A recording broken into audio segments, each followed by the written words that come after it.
Bismillah ar-Rahman ar-Rahim. Mes chères étudiantes, mes chers étudiants, bienvenue à cette deuxième séance concernant votre concours de comptabilité des sociétés. Après une première séance qui a été consacrée aux généralités relatives aux sociétés, notamment par la définition d'une société, les différentes formes de société, ainsi que les conditions de constitution des sociétés. Cette deuxième séance va être consacrée à la comptabilisation de la constitution des sociétés. Alors, la comptabilisation des opérations de constitution de la société débute avec la comptabilisation des apports. Alors, on distingue deux étapes. Tout d'abord, la promesse d'apport. Alors, c'est la promesse que font les associés ou actionnaires d'apporter soit des apports en numéraire, soit en nature pour la constitution de la société. C'est ce qu'on appelle la souscription du capital. Puis, il faut la réalisation de ces apports. C'est ce qu'on appelle la libération des apports, qui est une deuxième étape. Cette deuxième étape, on distingue deux cas de figure dans cette deuxième étape concernant la libération des apports. Alors, dans le cas des apports en numéraire, ils sont soit libérés intégralement lors de la constitution de la société. Nous avons dit que les apports en numéraire sont constitués par les versements sous forme d'argent, les sommes d'argent qui est versée par les associés au compte de la société. Alors, ils peuvent soit être libérés intégralement lors de la constitution de la société, soit être libérés au minimum légal, c'est-à-dire le 1/4, puis les autres versements se font par la suite. Ce n'est pas le cas dans les apports en nature, ils doivent être libérés intégralement lors de la constitution de la société.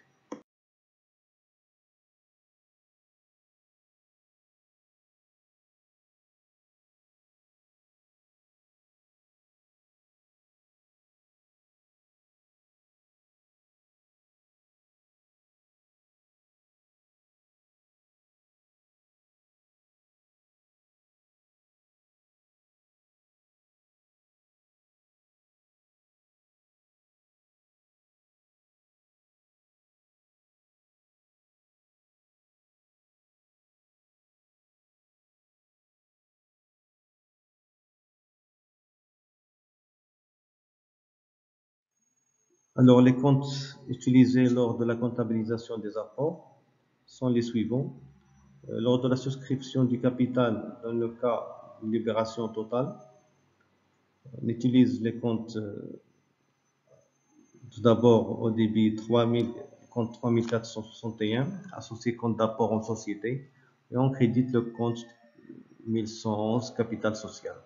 En cas de libération partielle, on y ajoute à ces deux comptes, au débit, on y ajoute le compte 3462, actionnaire capital souscrit et appelé non versé, et le compte 1119, actionnaire capital souscrit non appelé. Nous allons voir en détail par la suite l'utilisation de ces différents comptes par des exemples pratiques. Et les frais de constitution de la société. Il faut savoir que lorsqu'on constitue une société, il y a des frais de constitution à payer. Ils sont comptabilisés par le débit du compte 2111 frais de constitution.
Justement, on commence par les frais de constitution.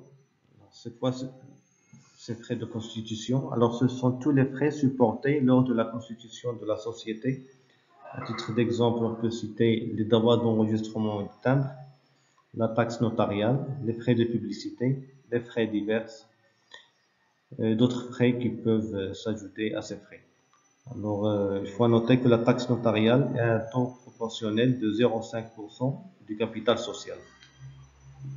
Et pour les droits d'enregistrement, dans le cas des apports purs et simples, ils sont soumis au taux de 1% du capital social sans que le montant des droits d'enregistrement soit inférieur à 1000 dirhams. C'est-à-dire si on obtient par exemple le droit d'enregistrement égal à 500 dirhams ou à 700 dirhams, il faut inscrire 1000 dirhams de droit d'enregistrement.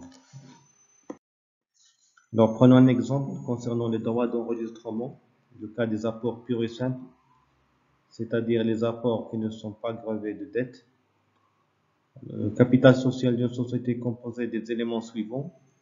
Il y a un apport en numéraire de 300 000 dirhams, un local de 200 000 dirhams, stock de marchandises de 30 000 dirhams, mobilier de bureau 20 000 dirhams, matériel de transport 100 000 dirhams et un fonds commercial de 150 000 dirhams, ce qui nous donne un capital social de 800 000 dirhams. Nous avons dit que les droits d'enregistrement sont égaux à 1% du capital social. Alors 800 000 fois 1%, ça nous donne 8 000 dirhams. Alors imaginons qu'un autre exemple, une société est constituée par un apport numéraire de 70 000 dirhams. Les frais d'enregistrement, ça nous donne 70 000 fois 1%, ça nous donne 700 dirhams. Alors la société doit payer le minimum de 1000 dirhams.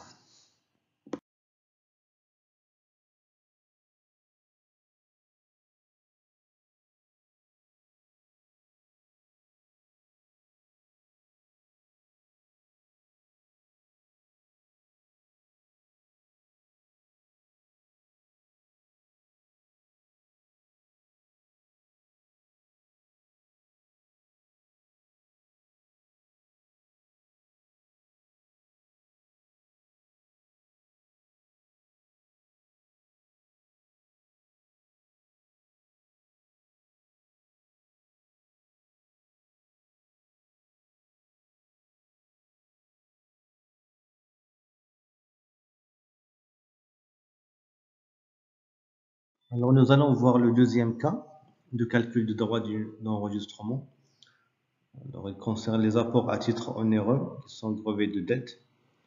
Alors ces droits d'enregistrement, ils sont imposés aux droits de mutation selon les biens apportés et l'imputation donnée au passif pris en charge par la société constituée. Alors le Code général des impôts prévoit le barème suivant pour l'imputation des dettes sur les biens apportés par les associés. Dans le cas des éléments incorporels de fonds de commerce, on utilise le taux de 6%. Dans le cas des immeubles et droits immobiliers, on utilise le taux de 6% également. Et dans le cas, par exemple, des marchandises, des éléments corporels du fonds de commerce, des créances clients et des objets mobiliers tels les machines, matériels et véhicules, on utilise le taux de 1,5%. Nous allons voir un exemple pour comprendre ces éléments. Dans la constitution d'une société, par les éléments suivants, il y a des apports numéraires de 100 000 dirhams, un terrain de 700 000 dirhams, des stocks de marchandises de 250 000 dirhams, des créances clients de 150 000 dirhams. Il y a également des dettes fournisseurs de 200 000 dirhams. Alors ces dettes doivent être imputées sur les biens de la société. Alors proposons le cas d'une imputation sur les terrains. Nous avons dit que les terrains sont constitués de 700 000 dirhams. Alors si on impute les dettes fournisseurs de 200 000 dirhams sur le terrain, nous aurons les apports comme suit, les apports numéraires de 100 000 dirhams. Le terrain devient de 500 000 dirhams et les apports à titre onéreux qui sont imputés sur les terrains sont de 200 000 dirhams, les stocks de marchandises de 250 000 dirhams et les créances clients de 150 000 dirhams. Alors, calculons le droit d'enregistrement. Alors, les apports purs et simples sont égaux à 1 million de dirhams, pardon, ce qui nous donne des droits d'enregistrement de 10 000 dirhams, et les apports à titre onéreux de 200 000 dirhams, puisqu'il est imputé sur le terrain, on utilise le taux de 6%, ça nous donne des droits d'enregistrement de 12 000 dirhams. Alors, le total des droits d'enregistrement nous donne 22 000 dirhams, 10 000 dirhams plus 12 000 dirhams.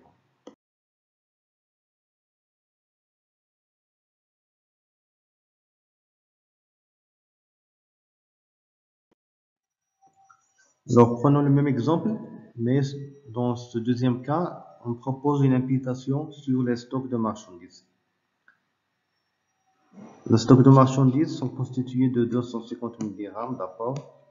Alors, une fois on impute les dettes fournisseurs sur les stocks de marchandises, ça nous donne 50 000 dirhams d'apport pur et simple pour les stocks de marchandises et les apports à titre onéreux de 200 000 dirhams. Le droit d'enregistrement sur les apports purs et simples, ça ne change pas, il reste 10 000 dirhams. Mais les apports à titre onéreux, puisqu'on a imputé les dettes fournisseurs sur les stocks de marchandises, on utilise le taux de 1,5%, ça nous donne 3 000 dirhams. Alors 3 000 dirhams plus 10 000 dirhams de droit d'enregistrement des apports purs et simples, ça nous donne un taux ou un montant de droits d'enregistrement de 13 000 dirhams. Le premier cas concerne lorsqu'on a imputé des dettes sur les terrains, ça nous a donné des droits d'enregistrement de 22 000 dirhams. Alors, il est intéressant pour la société d'imputer des dettes fournisseurs sur les stocks de marchandises pour minimiser ces droits d'enregistrement.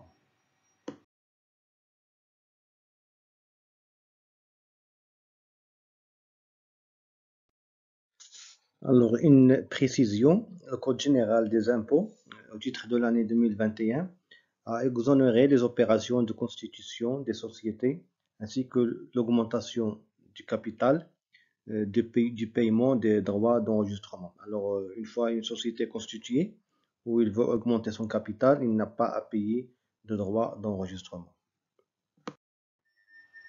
Alors maintenant, nous allons voir des cas pratiques concernant la constitution des sociétés et la comptabilisation des différents apports.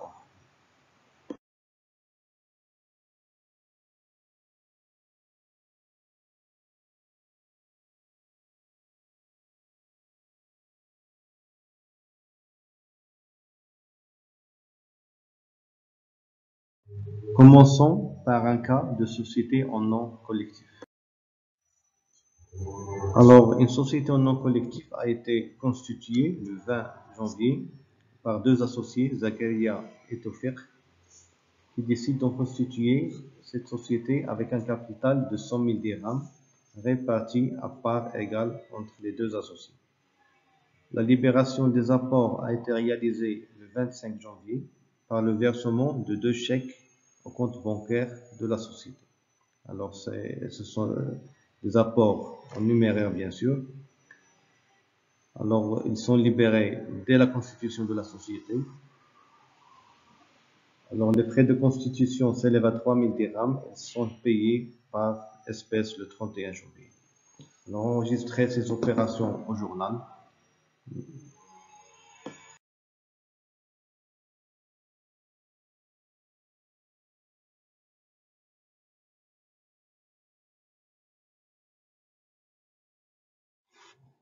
La solution à cet exemple est la suivante. Nous avons dit qu'il y a deux étapes concernant la comptabilisation des apports. Tout d'abord, la constatation de la promesse d'apport ou la souscription du capital. On débite le compte 3461, associé compte d'apport en société. Ici, on a subdivisé ce compte en deux sous-comptes, chacun relatif à un associé Tofir et associé Zakaria. Chacun a apporté 50 000 dirhams, puisque le capital de 100 000 dirhams a été divisé à part égale entre les deux associés. Et on crédite le compte 1111 capital social. La deuxième étape, c'est la réalisation des apports ou la libération des apports.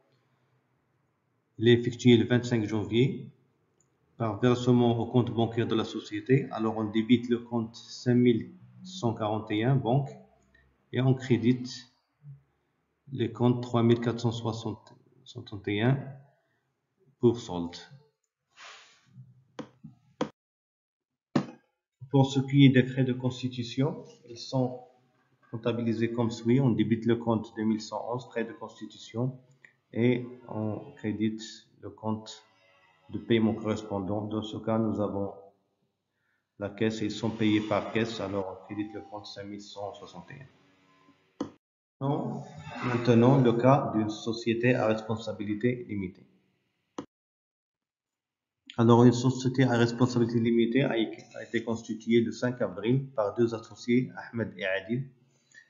Les associés ont effectué le 10 avril les apports suivants. Ahmed a versé à la banque de la société un montant de 400 000 dirhams et Adil apporte son bilan constitué comme suit par des apports numéraires et des apports en nature. Alors, l'actif de son bilan composé d'un matériel de bureau de 40 000 dirhams, marchandises de 45 000 dirhams, créances clients de 5 000 dirhams et des avoirs en banque de 60 000 dirhams et en caisse de 30 000 dirhams. Pour le capital personnel de Adil, composé de 130 000 dirhams et des dettes fournisseurs également qui grèvent le passif de son bilan de 50 000 dirhams. Les frais de constitution sont payés en espèces le 15 avril, à un montant de 2400 dirhams. Nous allons faire les travaux suivants. Tout d'abord, nous allons calculer le capital social de la société constituée, puis calculer les parts de chaque associé, sachant que chaque part sociale correspond à 100 dirhams, et nous allons enregistrer ces opérations de constitution au journal. Alors, le premier travail, c'est le calcul du capital de la société. Alors, l'apport de Ahmed était constitué par un versement numéraire qui est égal à 400 000 dirhams. Alors, Adil a apporté son bilan à la société. Alors, nous avons dit qu'il est constitué par un actif correspondant à un matériel de bureau de 40 000 dirhams. On y ajoute les marchandises à 45 000 dirhams, des créances clients à 5 000 dirhams, d'avoir en banque de 60 000 dirhams et un d'avoir en caisse de 30 000 dirhams. On va diminuer de cet actif des dettes fournisseurs correspondant à 50 000 dirhams, ce qui nous donne un apport de Adil de 130 000 dirhams. Alors, 400 000 dirhams de l'apport de Ahmed plus 130 000 dirhams de l'apport de Adil, ça nous donne un capital de 530 000 dirhams. Alors, concernant la part de chaque associé dans la société, puisque chaque part sociale est constituée de 100 dirhams, on divise l'apport de chaque associé sur le montant de la part sociale et ça nous donne les parts de chaque associé. Alors, pour Ahmed, il a 400 000 dirhams d'apport, divisé sur 100 dirhams, ça nous donne 4 000 parts sociales. Et pour Adil, il a 130 000 dirhams d'apport, on le divise sur 100 dirhams, ça nous donne 1300 parts. Alors, le total des parts sociales, c'est 5300 parts sociales qui constituent le capital de la société. Alors, pour ce qui est de la comptabilisation de la constitution de la société, sera comme suit. Alors, la première étape, c'est on comptabilise la promesse d'apport qui a été effectuée le 5 avril en débitant le compte 3461 et en créditant le compte 1111 d'un montant de 530 000 dirhams qui correspond au capital social, bien sûr. Alors, la deuxième étape, c'est la libération des apports ou la réalisation des apports. Elle a été effectuée intégralement lors de la constitution de la société. Alors, elle sera comme suit. Tout d'abord, il y a la banque, ou le compte banque 5141. Il est débité au montant des apports numéraires.